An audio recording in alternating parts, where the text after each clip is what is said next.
Here's proof you can just go out and create a thing. It may not be perfect, but it's a step in the journey to improvement. I submit to you my first custom picture frame.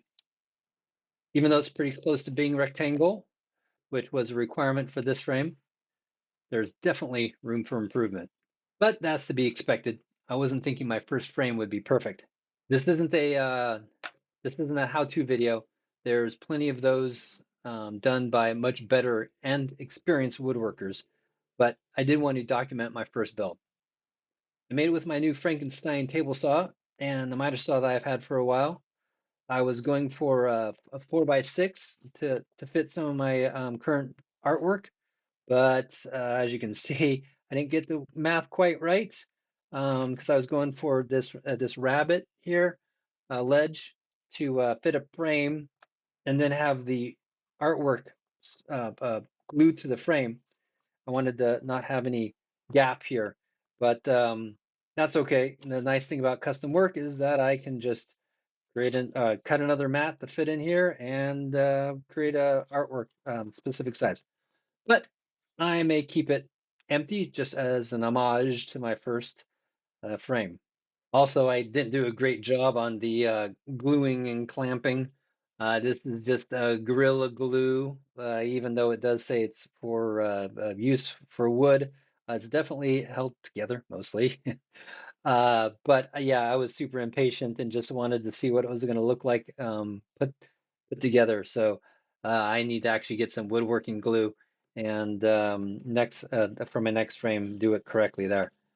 I was tossing and turning all last night, thinking of jigs to make the cuts more accurate and consistent. I also need to get more artwork done and figure out what colors I can use to accentuate the colors of the frame. This is redwood. I'm thinking I'd stain it. So depending on the stain, I could have different artwork, or maybe I could have like lines that continue from the artwork into the frame and do something there. That may be pretty cool. I think this one looks really cool with, let's see, get this guy in there. There we go.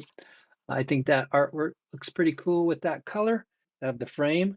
So who knows, maybe that would be good. So yeah, lots of choices.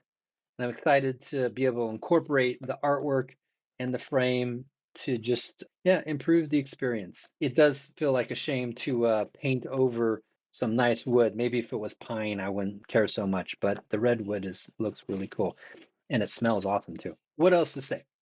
I'm really excited to get past the point of just starting. Uh, Using the table saw is a bit intimidating. I have huge respect for power tools, and I will not be losing even my fingers. So just getting past the point of turning it on and making those first few cuts is a big milestone.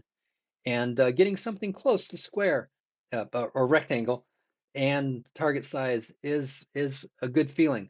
I now better understand the math that I need to incorporate to get it exactly what I have in mind. I also see how the woodworking process itself is very similar to software engineering. There's a design with an end goal in mind. You make a prototype and learn from that process, and then you iterate and refine the implementation. Just to be clear, I don't plan on turning this channel into a woodworking channel. So I encourage you to go out there and exercise your creativity. Cheers. Thanks for your time.